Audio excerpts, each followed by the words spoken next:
गया, बोलती है अपने बाप को खा गई, मुझे भी खाना चाहती है। फिर इस वजह से फिर हम अपने दादी के पास आके रहने लगे। दादी के पास चाची हैं, ताऊ जी हैं, बाकी सब लोग हैं। तो चाची को लगता है कि हम प्रॉपर्टी के लिए चाची के पास है, पापा की प्रॉपर्टी ले लेंगे। तो चाची चाचा के कान भरने लगी, चाचा ने भी घर से निकाल दिया। और जिस दिन मम्मी ने मुझे घर से निकाला था, हम नानी के घर पे थे। नानी के घर पे जाके मम्मी ने कहा या इसे रखो या मुझे। नानी ने 2 बजे रात घर से निकाल दिया। मम्मा को तो मतलब नहीं मेरे से, नहीं वो मेरे कपड़ों का कोई भी खर्च नहीं उठाती वो मेरा, केवल वो हक जताती है मेरी बेटी है।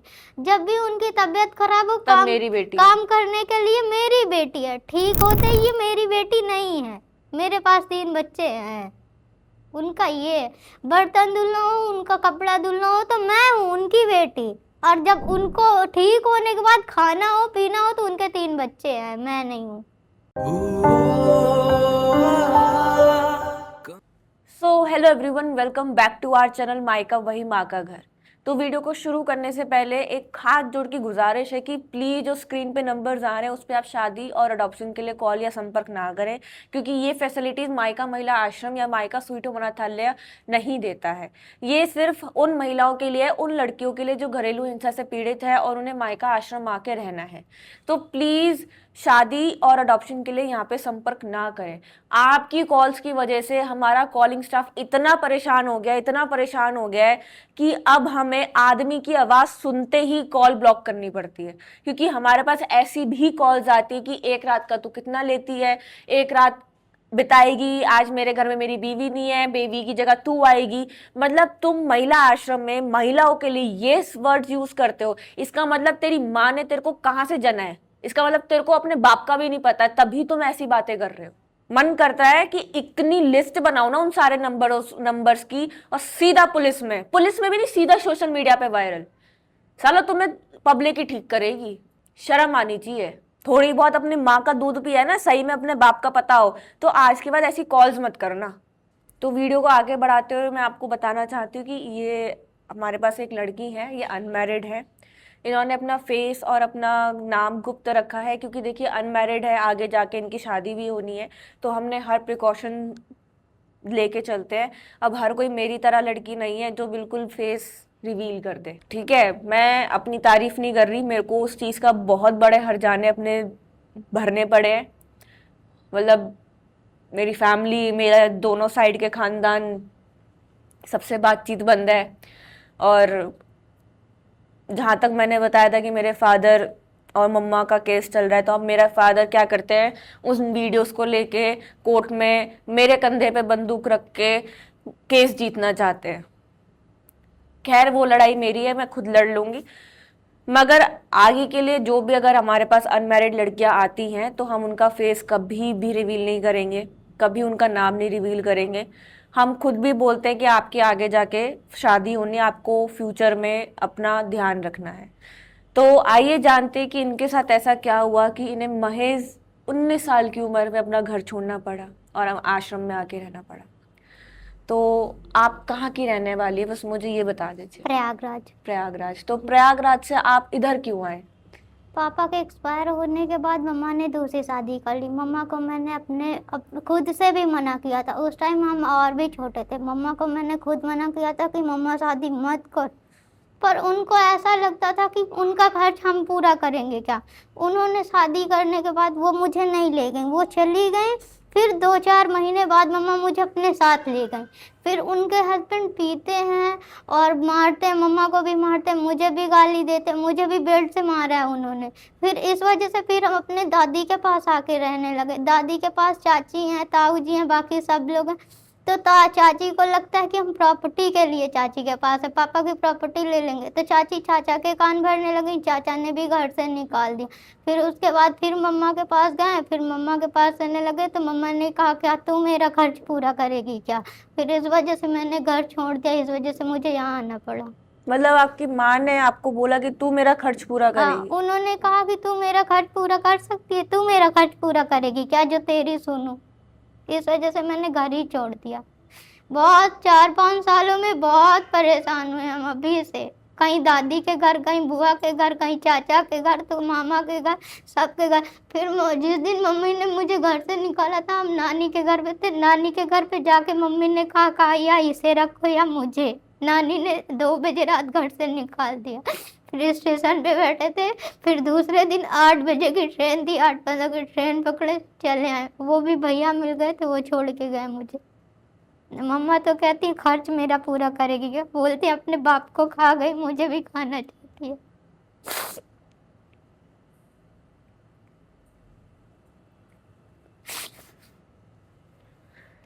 मतलब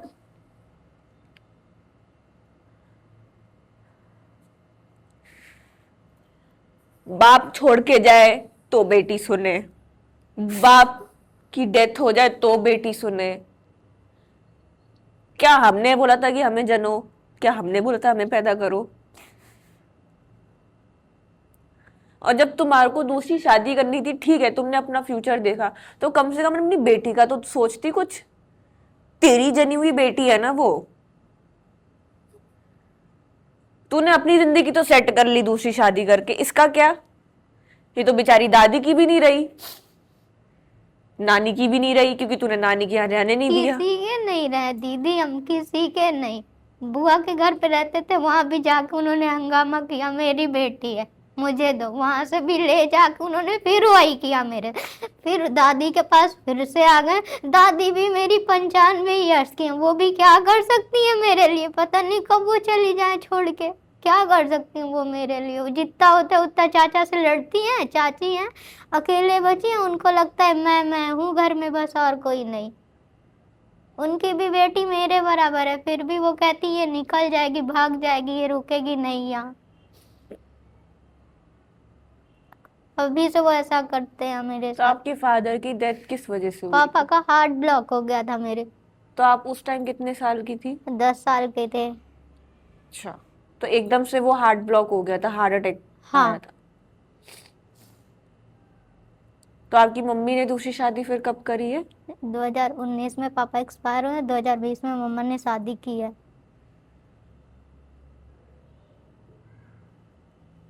तो वो जो शादी करी है वो मतलब लव मैरिज है या किसी ने करवाई है? वही तो नहीं मालूम चलता मुझे, अच्छा। क्योंकि कब वो बहुत दूर गांव से है, घर के पास से नहीं है। फिर भी नहीं नानी ने देखा, नहीं किसी ने देखा। अपने से शादी भी हो गई, नानी लोग कहती है मैंने कराया। और जब आप 11 साल की थी तब आपकी मम्मी ने दूसरी शादी कर ली, तो फिर कभी आप दादी के पास, कभी बुआ के पास, कभी मम्मी के पास। तो आप कहाँ तक पढ़े हुए हो अभी? इस बार 10 था मेरा। इस बार 10th थी आपकी? हाँ। तो वो हो नहीं पाई? नहीं, ये इसी वजह से, घर की वजह से? घर की वजह से। साल भर बुआ ने पढ़ाया मुझे। मम्मा को तो मतलब नहीं मेरे से, नहीं वो मेरे कपड़ों का कोई भी खर्च नहीं उठाती वो मेरा, केवल वो हक जताती है मेरी बेटी है। जब भी उनकी तबीयत खराब हो, तब मेरी बेटी है। काम करने के लिए मेरी बेटी है, ठीक होते ही ये मेरी बेटी नहीं है। मेरे पास 3 बच्चे हैं, उनका ये बर्तन धुलना हो, उनका कपड़ा धुलना हो, तो मैं हूँ उनकी बेटी। और जब उनको ठीक होने के बाद खाना हो पीना हो, तो उनके 3 बच्चे हैं, मैं नहीं हूँ। तो आप इकलौते हो? हाँ, पापा के तो अकेले हम। मतलब शर्म नहीं आती तुम माओ को? तुम कैसे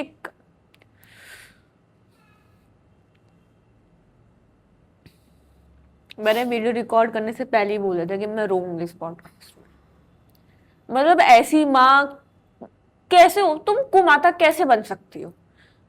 तुम्हें उसने शादी करने से मना करा, चलो तुमने शादी कर ली, मान लिया। तुम्हें क्योंकि मुझे मालूम था ना कि वो आदमी कैसा है। मेरे पापा कभी गुटखा खा के घर नहीं आते थे, कभी उन्होंने ड्रिंक नहीं किया है। और उसको तो हम स्कूल भी जाते थे, कहीं भी जाते थे, अपने आंखों से देखते हैं वो बैठ कर ड्रिंक करता था।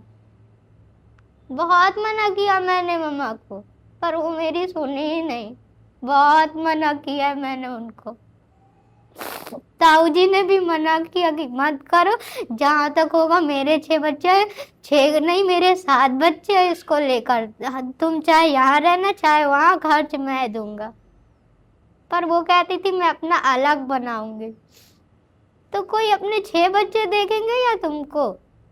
इस वजह से ताऊ जी ने भी ज्यादा नहीं वो किया। मतलब तुमने अपनी अपनी अपनी मैं के चक्कर में तुमने अपनी जिंदगी तो बर्बाद करी। पिटती तो तुम भी हो शराब के नशे में अपने पति से, है ना? बीमार तुम भी रहती हो। तुमने अपनी बेटी की जिंदगी तो खराब करी, अपनी भी कर ली। तुमने इसको कहीं का नहीं रहने दिया। ये कहाँ जाए? इसकी कोई लेना देना नहीं इससे। आज ये अगर मायका महिला आश्रम ना होता तो ये कहाँ जाती? थोड़ा सोच के देख लो ना। गलत रास्ते भी तो जा सकती थी ना, कोई उठा ही ले जाता। किसको किसको कितना टाइम लग रहा है, किसको पता चल रहा है? आज ये सिर्फ 19 साल की है और मैच्योरिटी देखो कितनी है। सिर्फ 19 साल की लड़की जब इतनी चीजें समझ सकती है तो मेरी उम्र में आके तो बिल्कुल ही मैच्योर हो जाएगी। तुमने उसका बचपना छीन लिया। बचपना तो चलो भगवान की दया से, वो भगवान की वजह से थोड़ा बहुत जो बाप का साया उठा वो तो उठा। तुम्हारी पूरी जिम्मेदारी बननी चाहिए थी, तुम्हारी जिम्मेदारी थी कि वो उसका बचपना तुम ना छीनो, वही बचपना रहे जैसे वो थी।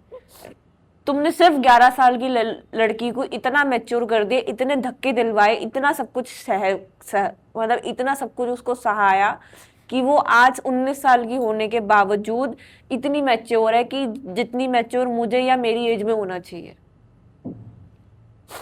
आप लोगों के लिए हम लोग कुछ मतलब बच्चे कुछ नहीं है क्या?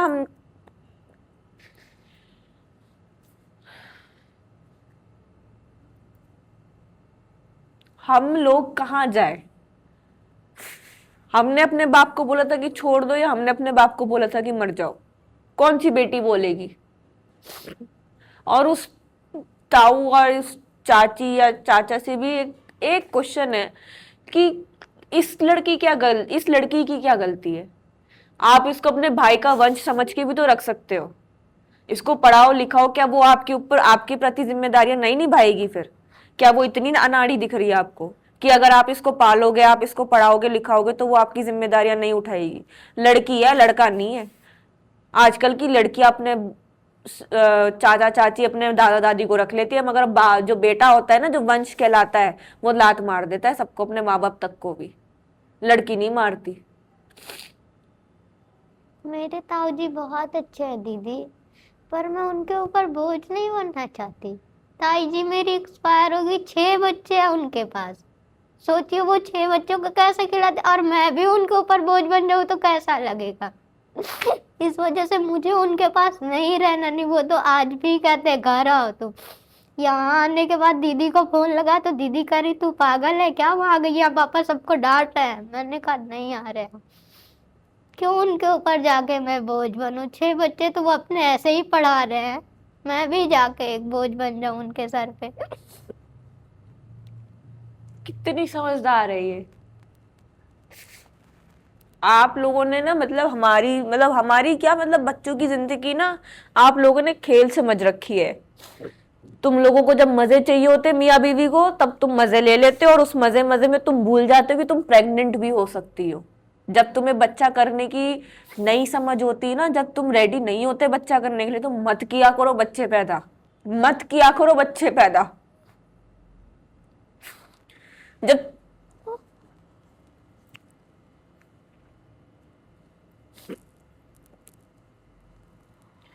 जब पालने की औकात नहीं होती ना, तो मत किया करो बच्चे पैदा।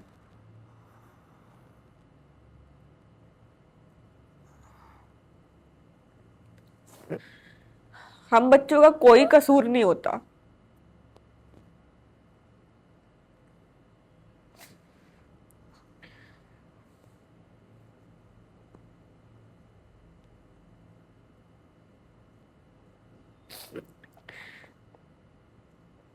किसी का कुछ नहीं जाता, हम लोगों का चला जाता है। हम कहीं के भी नहीं बचते। ना हमें प्यार मिल पाता, ना हमें इमोशनल सिक्योरिटी मिल पाती, ना हम कहीं के रह पाते हैं, ना हमें कोई अपनी लाइफ में प्रायोरिटी बनाता है। हम तरस जाते हैं प्यार के लिए, और हम किसी की प्रायोरिटी नहीं बन पाते हैं। क्योंकि हम सबको प्रायोरिटी मानते हैं। ये आज भी अपने ताऊ के लिए सोच रही है, अपनी दादी के लिए सोच रही है। क्यों सोचे? ये भी तो सेल्फिश बन सकती है ना। घर तो वो उसी का ही है ना।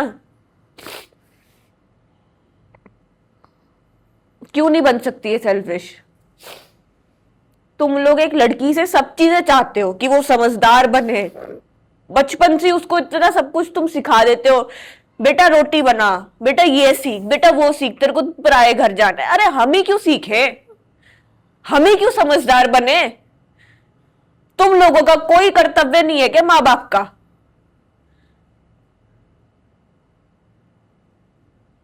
तुमने आज तक अपनी बेटी को बोला बेटी तू कुछ मत सीख, मैं तेरे साथ तेरी नौकरानी भेजूंगी, तेरा काम वो करेगी? तुमने कभी बोला ये चीज? नहीं बोलते तुम चाहते हो कि अगर हमने बेटी पैदा कर दी ना तो वो बेटी सब चीजें समझे, तुम्हारे घर का प्रेशर भी समझे, तुम्हारे घर की इनकम को भी समझे, तुम्हारे घर के काम भी करे, वो तुम्हारे घर के रिश्तों को भी समझे, वो अपनी इज्जत भी बचाए समाज से, अपने घर वालों से भी, वो पढ़ाई में भी अव्वल है क्योंकि वो लड़की है। क्यों? सिर्फ लड़की से ही क्यों एक्सपेक्टेशंस होती इतनी? लड़के से क्यों नहीं होती है? आज मैं लिख के दे रही हूं, अगर ये लड़का होती तो इसकी माँ भी इसको रखती, इसके चाचा चाची सब इसको रखते, ये आश्रम में नहीं जाती। घर में सब ऐसा ही कहते हैं, कहते हैं तू लड़की नहीं, तू लड़का नहीं, लड़की है। पापा ने कभी नहीं कहा मेरे कि तू लड़की है। पापा के जाने के बाद चाची मम्मा सब कहती है तू लड़का नहीं, तू लड़की है। मैंने कहा आज तक मेरे बाप ने नहीं कहा तुम लोग भी मत कहो कि मैं क्या हूँ। चाची कहेंगे तू फिर ऐसे ही तेरा धारा रहा तो तू निकल जाएगी किसी के साथ भाग। मैंने कहा तुम अपनी बेटी है ना, उसकी टेंशन लो, मेरे बराबर है, मेरा छोड़ दो, नहीं आगे माँ नहीं पीछे बाप, कहीं भी कुछ भी कर लेंगे तब भी मुझे कोई नहीं कहेगा आप अपने की दिक्कत करो कि आपकी क्या करी, अपने पे तो आप ध्यान नहीं देते हो, मुझे कहते हो। चाची कहेंगी चाचा से ये चली जाएगी, ये रुकेगी नहीं। उनकी बातें और सुन सुन के बहुत बुरा लगता है कि पापा होते तो ये आज ऐसा करती मुझे। कभी मेरे पापा ने मेरे ऊपर उंगली नहीं उठाई। एक इनके पिता थे जिन्होंने इनके ऊपर उंगली नहीं उठाई, एक मेरा पिता है, एक मेरा बाप है जो मेरे कंधे पे बंदूक रख के चीजें कर रहा है। एक अलग ही मेंटल हैरेसमेंट है मेरे लिए वो। मतलब तुम लोगों को ना बच्चा पैदा करने से पहले ना एक प्रेगनेंसी काउंसलिंग लेनी चाहिए। जैसे अब मैरिज काउंसलिंग होने लग गई ना, तुम्हें अगर तुम बच्चा प्लान कर रहे हो तो उससे पहले तुम्हें काउंसलिंग की जरूरत है। तुम्हें पेरेंटिंग करने की ट्यूशंस लेनी चाहिए और ये मैंडेटरी करना चाहिए गवर्नमेंट को, क्योंकि आजकल के माँ बाप या आजकल के जो लोग हैं जो शादी कर रहे हैं और जो बच्चा प्लान कर रहे हैं, वो बच्चा प्लान तो बहुत आराम से कर लेते हैं, पालने की उनको कोई समझ नहीं होती। वो बच्चे को सोचते हैं बच्चा है अपने आप पल जाएगा, अपने आप कैसे पल जाएगा, उसको क्या प्यार की जरूरत नहीं है, उसको क्या दुलार की जरूरत नहीं है, उसको खाना पीना नहीं चाहिए, क्या उसके अंदर समझ भगवान इनबिल्ट लाके दे कि वो सब कुछ खुद ही कर ले। पेरेंटिंग बोलना बहुत आसान है मगर ये बहुत बड़ी जिम्मेदारी होती है। मुझे इनकी माँ पे बड़ी खुंदक आ रही है कि पूरी जिंदगी खराब कर दी तुमने अपनी बेटी की। तुम्हें शादी करनी है तुम करो, मैं तुम्हें को गलत नहीं बोल रही हूं, तुम गलत नहीं हो अपनी जगह, मगर तुम कम से कम लड़का देख के तो शादी करती। जब तुम्हें इतने लोगों ने मना करा कि शादी मत करो उस आदमी से, वो ठीक नहीं है, तो तुम्हें नहीं करनी चाहिए थी। दूसरी, अगर चलो तुमने कर भी ली तो तुम अपनी बेटी को तो संभालो। वो क्या सिर्फ तुम्हारे पति की बेटी थी? मुझे तो समझ नहीं आ रहा ये, मतलब हम किसके लिए आवाज उठाएं? घरेलू हिंसा पीड़ित महिलाओं के लिए आवाज उठाएं जो शादीशुदा है, या हम अनमैरिड लड़कियों के लिए आवाज उठाएं जिनके साथ उनके माँ बाप टॉर्चर कर रहे हैं? मुझे नहीं समझ में आ रहा। तुमने, हम लड़कियों को, समाज ने हमें ये समझ रखा है कि हम एक क्ले की मूरत है, वो जैसा ढालना चाहे हम वैसे ढल जाए। क्यों ढल जाए? मां पार्वती ढली थी क्या शिव के कहने पे? मां सती ढली थी क्या शिव के कहने से? जिन माताओं को तुम नवरात्रों में पूजते हो ना, उनकी कहानियां जाके पढ़ो, पता चलेगा कौन है नारी, क्या है नारी, किस लिए है नारी। नवरात्रों में तुम हमें देवियां समझते हो, उसके बाद तुम हमें राक्षस मतलब कुत्तों की तरह रखते हो। आज मेरा किसी भी रिश्ते पे कोई विश्वास नहीं है।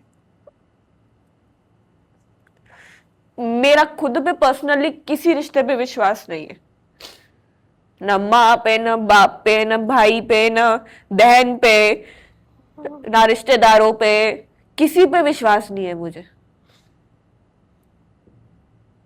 क्योंकि मैंने अपनी जिंदगी में इतना कुछ झेल लिया है। अब और आगे जाके अपनी जिंदगी बर्बाद नहीं करनी शादी करके। मुझे बस एक ही सवाल है मन में अभी तक खटक रहा है कि यार तुम माँ होके कैसे कर सकती है सब चीजें। यार थोड़ी सी भी है ना, अगर वो तुम्हारी बेटी है, थोड़ी सी भी अगर है ना इतनी कि थोड़ा सा भी प्यार है, अपनी बेटी से आके मिल ले और अपनी बेटी को एक अपनी बेटी का दर्जा दे। कभी नहीं आएंगी वो दीदी, कभी नहीं। वो तो कहती थी कि जाके कहीं मर जा, कभी मुझे अपनी शक्ल मत दिखा। वो कभी नहीं आएंगी, कभी। दीदी ने फोन लगाया कि अब वो मेरे पास फोन नहीं लगा सकती थी। आज 19-20 दिन हो गए फोन नहीं लगा उन्होंने मेरे पास। वो कभी नहीं आएंगी। वो तो यही चाहती थी, दोनों यही चाहते थे कि हम घर से हट जाए। पर अब तक ढीठ बने रहे कि दादी के पास रहते थे। दादी कहती बेटा बचपन से तुमको इतना बड़ा कर दिया, जाने दो, माँ है। फिर दादी से हम अपने इतना प्यार करते हैं कि वो जो कहती है वो कर सकते हैं दादी के लिए। क्योंकि पापा के जाने के बाद दादी ने ही प्यार दिया मुझे। दादी जो कहती थी वो करते थे। दादी जब कह देती बेटा जाने दो, माँ है, उस टाइम हम अकेले चले जाते थे मम्मा के पास, जहाँ मम्मा ने शादी की है। अकेले चले जाते थे। फिर वही जब देखो तब मेरा बैग उठा के बाहर फेंक दे, रात में दिन में, चाहे जब हो, रात में फेंक दे तो बाहर बैठे रह जाते थे। मेरे पास पैसा नहीं होता। सुबह फोन किसी न किसी के फोन से चाचा को फोन करते थे तो वो ताऊ जी के लड़के को भेजते थे लेने के लिए। चाहे जितने, उनको टाइम का तो कोई वो ही नहीं, चाहे जितने बजे रात वो मेरा बैग उठा के कभी भी वो पी क्या मम्मा से झगड़ा करे, अगर मैं कुछ बोल दूं ना बोलूं फिर भी मेरे को, इसको कौन बुलाए, ये क्यों आई है यहाँ, इसका क्या है यहाँ। चाहे जब वो मेरा बैग उठा के बाहर फेंक देता था कभी भी, उनको भी कोई फर्क नहीं पड़ता था। वो भी दरवाजा बंद करके सो जाती थी। रात भर बाहर बैठे रहते थे। रात भर सीढ़ियों पे, रोड पे बैठे रहते थे हम कि कोई तो लेने आएगा। कभी तो दरवाजा खोल के उन्होंने नहीं देखा कि मैं दरवाजे के बाहर या नहीं। कभी नहीं खोला उन्होंने दरवाजा। कहता है कि ये सौदा मेरे बस का नहीं है। सौदा? हाँ, ये सौदा उसके बस का नहीं है। ये सौदा हूँ मैं, सौदा उसके बस का नहीं है। मेरे पास कुछ शब्द बचे नहीं है बोलने के लिए, मैं ही नहीं बोल पा रही हूँ।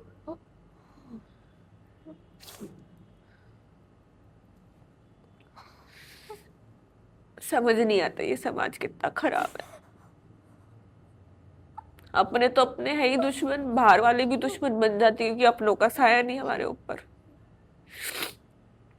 अपने कदर नहीं करते तो बाहर वाले भी कदर नहीं करते, क्योंकि बाहर वालों को पता है कि अपनों का हाथ नहीं है इसके ऊपर, क्योंकि पता है बाप नहीं है हमारे पीछे, क्योंकि पता है हमारे ऊपर माँ का हाथ नहीं है, तो बाहर वाले भी कदर नहीं करते।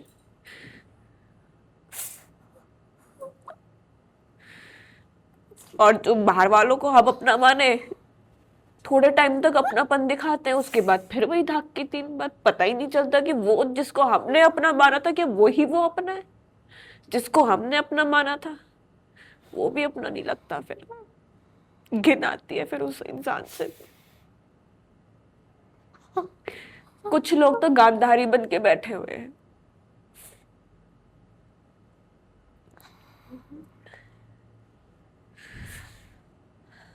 खैर, मैं इस वीडियो को यही समाप्त करना चाहूंगी, क्योंकि मैं भी नहीं चाहती कि वो अपनी जिंदगी में इतना कुछ झेल के आई है, वो और झेले उन्हीं सब चीजों को याद करते हुए। तो बस यही गुजारिश है उस माँ से कि अगर, खैर वो तो खुद ही कह रही है कि वो माँ उसको रखना ही नहीं चाहती, तो बट फिर भी अगर ऊपर जाके मुंह दिखाना है ना, तो कम से कम माफी तो मांग ही ले। हम कौन सा कैरियर ले जा, हमारे पास रह रही है, हम रखेंगे इसको आराम से। हमारे पास बोझ नहीं है ये, हमारे लिए सौदा नहीं है।